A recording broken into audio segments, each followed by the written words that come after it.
ಮಧ್ಯಪ್ರಾಚ್ಯದಲ್ಲಿ ನಡೀತಾ ಇರುವ ಯುದ್ಧವು 29ನೇ ದಿನವೂ ಮುಂದುವರೆದಿದೆ. ಇರಾನ್ನ ಸ್ಟೀಲ್ ಸ್ಥಾವರಗಳ ಮೇಲಿನ ದಾಳಿಗೆ ಇಸ್ರೇಲ್ ಹಾಗೂ ಅಮೆರಿಕ ವಿರುದ್ಧ ಇರಾನ್ ಕೆಂಡ ಕಾರ್ತಿದೆ. ಜೊತೆಗೆ ಇಸ್ರೇಲ್ ಮೇಲೆ ಬೃಹತ್ ಕ್ಷಿಪಣಿಗಳಿಂದ ಇರಾನ್ ಅಟ್ಯಾಕ್ ಮಾಡಿದೆ. ಟೆಲ್ ಅವೀವ್ ನಗರದ ಮೇಲೆ ಇರಾನ್ ಬೃಹತ್ ಬ್ಯಾಲಿಸ್ಟಿಕ್ ಕ್ಷಿಪಣಿಗಳಿಂದ ದಾಳಿ ಮಾಡಿದ್ದು ಹಲವರು ಮೃತಪಟ್ಟಿದ್ದು ಇನ್ನುಳಿದವರಿಗೆ ಗಂಭೀರ ಗಾಯಗಳಾಗಿದೆ. ಇರಾನ್ನ ಕ್ಷಿಪಣಿಗಳು ದಾಳಿ ಮಾಡುವ ದೃಶ್ಯ ಮೊಬೈಲ್ಗಳಲ್ಲಿ ಕ್ಯಾಪ್ಚರ್ ಆಗಿದೆ. ಬಹ್ರೇನ್ ಮೇಲೂ ಇರಾನ್ ಬಿಗ್ ಅಟ್ಯಾಕ್ ಮಾಡಿದೆ. ಬಹ್ರೇನ್ ಅಮೆರಿಕ ಸೇನಾ ನೆಲೆಯನ್ನ ಟಾರ್ಗೆಟ್ ಮಾಡಿ 10ಕ್ಕೂ ಹೆಚ್ಚು ಕ್ಷಿಪಣಿಗಳಿಂದ ಅಟ್ಯಾಕ್ ಮಾಡಿದೆ. ಜೊತೆಗೆ ಇನ್ನಷ್ಟು ದಾಳಿ ಮಾಡೋದಾಗಿ ಇರಾನ್ ಎಚ್ಚರಿಸಿದೆ.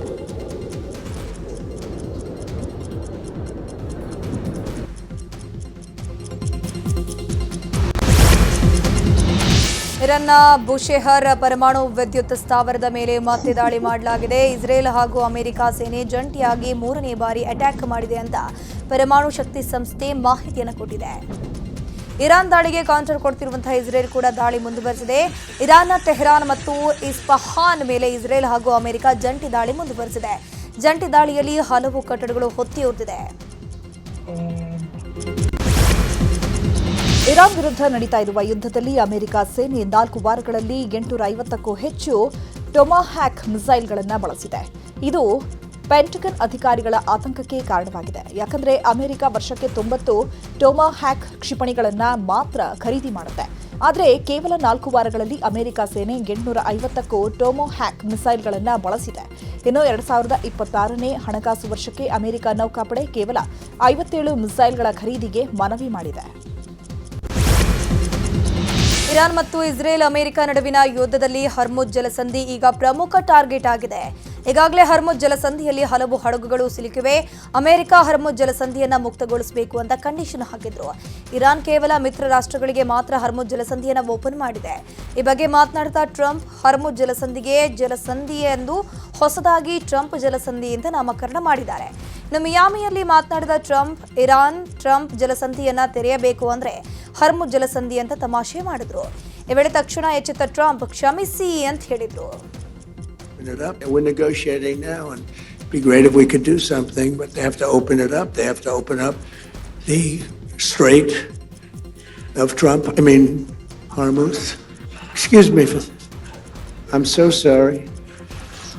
Such a terrible mistake. The fake news will say he accidentally said, no. There's no accidents with me, not too many. If there were, we'd have a major story. And we're negotiating now. ಇನ್ನು ಯುದ್ಧವನ್ನು ಇನ್ನಷ್ಟು ತೀವ್ರಗೊಳಿಸುವ ಬಗ್ಗೆ America ಅಧ್ಯಕ್ಷ Trump ಎಚ್ಚರಿಕೆ ಕೊಟ್ಟಿದ್ದಾರೆ. ನಿನ್ನೆ ಮಾತನಾಡಿದ America ಅಧ್ಯಕ್ಷ ಟ್ರಂಪ್, ನಮಗೆ ಇನ್ನೂ 3554 ಟಾರ್ಗೆಟ್ಗಳು ಉಳ್ಕೊಂಡಿವೆ. ಎಲ್ಲ ಟಾರ್ಗೆಟ್ಗಳ ಮೇಲೆ ದಾಳಿ ಮಾಡಿಯೇ ಮಾಡ್ತೀವಿ. ವೇಗವಾಗಿ ನಾವು ನಮ್ಮ ಟಾರ್ಗೆಟ್ ಅನ್ನು ಪೂರ್ಣಗೊಳಿಸ್ತೀವಿ ಅಂತ ಟ್ರಂಪ್ ಹೇಳಿದ್ರು. ಇನ್ನು ಇದೇ ವೇಳೆ ಅಮೆರಿಕದ ವಿದೇಶಾಂಗ ಕಾರ್ಯದರ್ಶಿ ಮಾರ್ಕೋ ರುಬಿಯೋ ಮಾತನಾಡಿ, ಇರಾನ್ನಲ್ಲಿ ಭೂಪಡೆ ಬಳಸದೆ ಅಮೆರಿಕ ತನ್ನ ಗುರಿಗಳನ್ನು ಸಾಧಿಸಬಹುದು ಅಂತಂದ್ರು. ಇನ್ನು ಇರಾನ್ನಲ್ಲಿ ಕೇವಲ ನೆಪಕ್ಕಷ್ಟೇ ಭೂಸೇನೆ ನಿಯೋಜನೆ ಮಾಡ್ತಿದ್ದೀವಿ. ಬೇಕಿದ್ರೆ ಭೂಸೇನೆ ಕಾರ್ಯಾಚರಣೆ ಮಾಡದೆ ನಾವು ನಮ್ಮ ಗುರಿಯನ್ನ ತಲುಪಬಹುದು ಅಂತಂದಿದ್ದಾರೆ. ಇರಾನ್ ನಾಯಕತ್ವವೇ ಸಂಪೂರ್ಣವಾಗಿ ನಾಶವಾಗಿದೆ ಅಂತ ಅಮೆರಿಕ ಅಧ್ಯಕ್ಷ ಡೊನಾಲ್ಡ್ ಟ್ರಂಪ್ ಹೇಳಿದ್ದಾರೆ. ಸದ್ಯ ಮುಜ್ತಬಾ ಖಮೇನಿ ಮೃತಪಟ್ಟಿರಬಹುದು ಅಥವಾ ಗಂಭೀರ ಸ್ಥಿತಿಯಲ್ಲಿರಬಹುದು ಅಂತ ಟ್ರಂಪ್ ಅನುಮಾನ ವ್ಯಕ್ತಪಡಿಸಿದ್ದಾರೆ. ಇರಾನ್ನ ಪ್ರಮುಖ ನಾಯಕರು ಯುದ್ಧದಲ್ಲಿ ಸಾವನ್ನಪ್ಪಿದ್ದಾರೆ. ಇನ್ನಷ್ಟು ನಾಯಕರು ಮೃತಪಡಬಹುದು ಅಂತ ಟ್ರಂಪ್ ಹೇಳಿದ್ದಾರೆ. ಇದೇ ವೇಳೆ ಅಮೆರಿಕದ ದಾಳಿಗಳು ನಿರೀಕ್ಷೆಗಿಂತ ಹೆಚ್ಚು ಪರಿಣಾಮಕಾರಿಯಾಗಿದೆ ಅಂತ ಟ್ರಂಪ್ ಹೇಳಿದ್ದಾರೆ. Their anti-aircraft and communications capabilities are totally dismantled and dead, and their leaders are all dead. Other than that, I think they're doing quite well. No, their leaders are dead. Their supreme leader is no longer supreme. He's dead.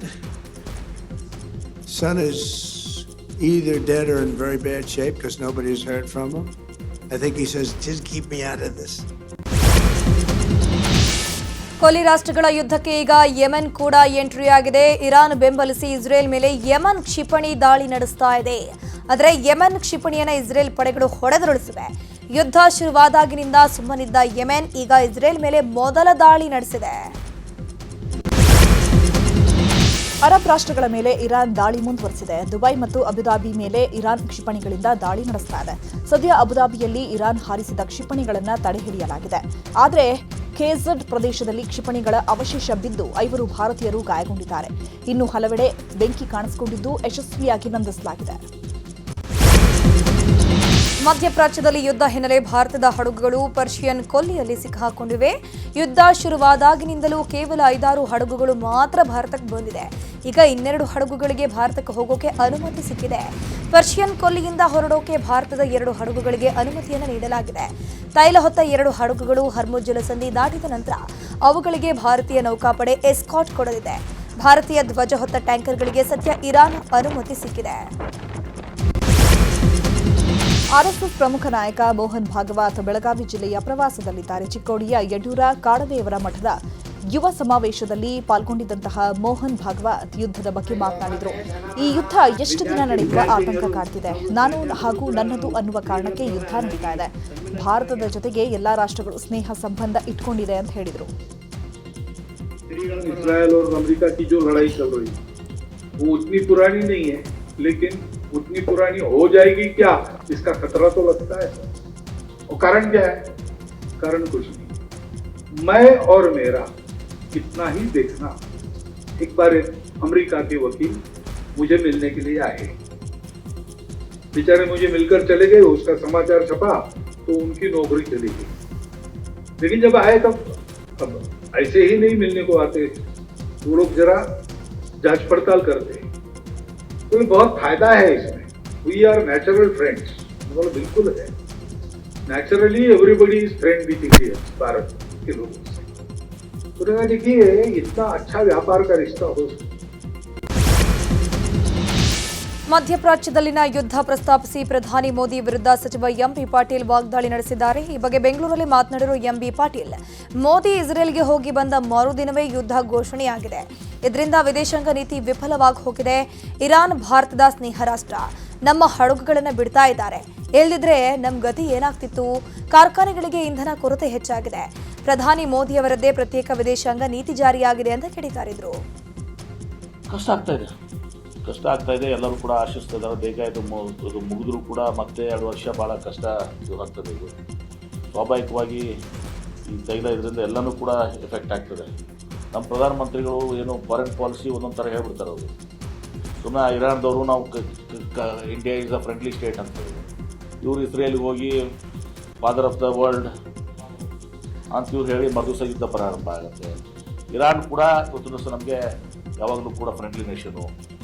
ಇಷ್ಟಾದರೂ ಕೂಡ ನಮ್ಮ ಪ್ರಧಾನಮಂತ್ರಿಗಳು ಅಲ್ಲಿ ಇಸ್ರೇಲ್ಗೆ ಹೋಗಿ ಇದೆಲ್ಲ ಮಾಡಿದ್ರು ಕೂಡ ಪಾಪ ಅವರು ಮೊನ್ನೆ ತೈಲ ಇದರಲ್ಲಿ ತಾವು ನೋಡಿದಿರಿ, ನಮ್ಮ ಭಾರತ ದೇಶದ 2 ತೈಲ ನೌಕೆಗಳನ್ನ ಬಿಟ್ಟರು. ನಿನ್ನೆನೂ ಕೂಡ ಅವ್ರು ಹೇಳಿದ್ದಾರೆ India is a friendly nation ಅಂತ ಹೇಳಿ. ಮಧ್ಯಪ್ರಾಚ್ಯದಲ್ಲಿ ನಿರಂತರ ಯುದ್ಧ ಹಿನ್ನೆಲೆ ಕಲಬುರಗಿಯಲ್ಲಿ ಎಲ್ಪಿಜಿಗಾಗಿ ಪರದಾಟ ಮುಂದುವರೆದಿದೆ. ಎಲ್ಪಿಜಿಗಾಗಿ ಕಲಬುರಗಿಯಲ್ಲಿ ಜನರು ನಿತ್ಯ ಪರದಾಡುತ್ತಿದ್ದಾರೆ. ಗ್ಯಾಸ್ ಏಜೆನ್ಸಿ ಮುಂದೆ ಜನರು ಕ್ಯೂ ನಿಂತಿದ್ದಾರೆ. ಕಲಬುರಗಿ ನಗರದ ಫಿಲ್ಟರ್ ಬೆಡ್ ಬಡಾವಣೆಯ ಎಚ್ಪಿ ಗ್ಯಾಸ್ ಏಜೆನ್ಸಿ ಮುಂದೆ ಜನರು ಗ್ಯಾಸ್ಗಾಗಿ ಕ್ಯೂ ನಿಂತಿದ್ದಾರೆ.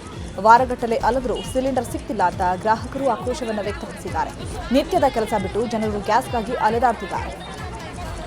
ಕಲಬುರಗಿಯಲ್ಲಿ ಆಟೋ ಎಲ್ಪಿಜಿ ದರ ಹೆಚ್ಚಳ ಹಿನ್ನೆಲೆ ಆಟೋ ಚಾಲಕರು ಪರದಾಡಿದ್ದಾರೆ. ನಿನ್ನೆ ಪ್ರತಿ ಲೀಟರ್ಗೆ 85 ರೂಪಾಯಿ ಇದ್ದ ಗ್ಯಾಸ್ ಇವತ್ತು 99 ರೂಪಾಯಿ ಆಗಿದೆ. ದರ ಏರಿಕೆ ಖಂಡಿಸಿದ ಆಟೋ ಚಾಲಕರು ಪ್ರಕಾಶ್ ಮಾಲ್ ಬಳಿ ಇರುವಂತಹ ಗೋ ಗ್ಯಾಸ್ ಬಂಕ್ ಅನ್ನು ಬಂದ್ ಮಾಡಿಸಿದ್ದಾರೆ. ಕೇವಲ 20 ದಿನದಲ್ಲಿ 30ರಿಂದ 40 ರೂಪಾಯಿ ಏರಿಕೆಯಾಗಿದೆ. ಹೀಗಾಗಿ ನಾವು ಆಟೋ ಓಡಿಸೋದು ಕಷ್ಟ ಅಂತ ಆಕ್ರೋಶವನ್ನು ವ್ಯಕ್ತಪಡಿಸಿದ್ದಾರೆ. 15 ದಿವಸಕ್ಕೆ 53 ರೂಪಾಯಿ ರೇಟ್ ಇಸ್ತಾರ. ಏನಿದೆ ಯುದ್ಧ ನಡೆದ ಮೇಕಪ್ಪ ಅಂತಂದ್ರೆ 84 ರೂಪಾಯಿ ಇತ್ತು ಒಂದು ಸಾರಿ. 84 ರೂಪಾಯಿ ಆದಮೇಲೆ ಇದು ಮತ್ತೀಗ ಒಂದು 8-15 ದಿವಸ ಹಾಗೆ ನಡೆಸೋದು ಸರ್. ನಡೆಸ್ಬೇಕಂದ್ರೆ ಪ್ರತಿ ಸಾರಿ ರೇಟ್ ಹೆಚ್ಚಿ ಆಗ್ತಾನೆ ಸರ್, ಕಡಿಮೆ ಆಗ್ತಾ ಇಲ್ಲ. ಅದೇ ಸರ್, ಏನು ಓನರ್ ಕೈದಲ್ಲಿದೆ ಇದು ದರ ಏರಿಸೋದು, ಏನು ಮ್ಯಾನೇಜರ್ ಕೈನಲ್ಲಿದೆ, ಏನು ಸರ್ಕಾರ ಕೈದಲ್ಲಿದೆ ಸರ್? ಹೀಗೆ ಮಾಡಿದ್ರೆ ಆಟೋ ಚಾಲಕರ ಪರಿಸ್ಥಿತಿ ಹೆಂಗೆ? ಇವ್ರು ಓನರ್ ಹೇಳ್ತಾ ಇದ್ದಾರೆ, ಇವ್ರು ಮಾಡ್ತಾ ಇದ್ದಾರೆ. ಬಟ್ ಬೇಕಾದರೆ ಇದಕ್ಕೆ ಏನಾದರೂ ಒಂದು ಪ್ರೂಫ್ ಕೊಡಬೇಕಲ್ಲ ಸರ್? ಸರ್ಕಾರ ಹೇಳಿದೆ, ಸರ್ಕಾರ ಮಾಡಂತ ಹೇಳಿದ್ದಾರೆ ಅಂತಂದು ಅದೇನು ಹೇಳ್ತಾಯಿಲ್ಲ ಸರ್. ದಿನ ಮಧ್ಯಪ್ರಾಚ್ಯ ದೇಶಗಳ ಸಂಘರ್ಷದಿಂದಾಗಿ ದೇಶದಾದ್ಯಂತ ಗ್ಯಾಸ್ ಸಿಲಿಂಡರ್ ಸಮಸ್ಯೆ ಎದುರಾಗಿದೆ. ಈ ಮಧ್ಯೆ ಗ್ಯಾಸ್ ಸಿಲಿಂಡರ್ಗಳನ್ನೇ ಕಳ್ಳರು ಕದಿತಿದ್ದಾರೆ. ಈಗ ಬೆಂಗಳೂರಿನ ಗೋವಿಂದಪುರದಲ್ಲಿ ಇದೇ ರೀತಿಯ ಘಟನೆ ನಡೆದು ಹೋಗಿದೆ. ಮನೆಯ ನೆಲ ಮಹಡಿಯಲ್ಲಿದ್ದ ಸಿಲಿಂಡರ್ ಅನ್ನು ಕಳ್ಳರು ಹೊತ್ಕೊಂಡು ಹೋಗಿದ್ದಾರೆ. ಸಿಲಿಂಡರ್ ಕಳ್ಳತನದ ದೃಶ್ಯ ಸಿಸಿಟಿವಿಯಲ್ಲಿ ಕ್ಯಾಪ್ಚರ್ ಆಗಿದೆ. ಗ್ಯಾಸ್ ಸಿಲಿಂಡರ್ ಲಾರಿ ಪಲ್ಟಿಯಾಗಿ ಕೂದಲೆಳೆಯ ಅಂತರದಲ್ಲಿ ಇಬ್ಬರು ಪ್ರಾಣಾಪಾಯದಿಂದ ಪಾರಾಗಿದ್ದಾರೆ. ಬೆಂಗಳೂರಿನ ನಂದಿನಿ ಲೇಔಟ್ನಲ್ಲಿ ಈ ಡೆಡ್ಲಿ ಘಟನೆ ನಡೆದಿದೆ. ವೇಗವಾಗಿ ಬರ್ತಿದ್ದ ಗೃಹ ಬಳಕೆ ಗ್ಯಾಸ್ ಸಿಲಿಂಡರ್ ತುಂಬಿದ್ದಂತಹ ಲಾರಿ ತಿರುವಿನಲ್ಲಿ ಕಂಟ್ರೋಲ್ ಸಿಗದೆ ಪಲ್ಟಿಯಾಗಿದೆ. ಈ ವೇಳೆ ಅಲ್ಲೇ ಇದ್ದ ಇಬ್ಬರು ಬೈಕ್ ಸವಾರರು ಪ್ರಾಣಾಪಾಯದಿಂದ ಬಚಾವಾಗಿದ್ದಾರೆ. ಘಟನೆಯಲ್ಲಿ ಲಾರಿ ಚಾಲಕನಿಗೆ ಗಾಯವಾಗಿದೆ. ರಾಜಾಜಿನಗರ ಸಂಚಾರಿ ಪೊಲೀಸ್ ಠಾಣೆಯಲ್ಲಿ ಪ್ರಕರಣ ದಾಖಲಾಗಿದೆ.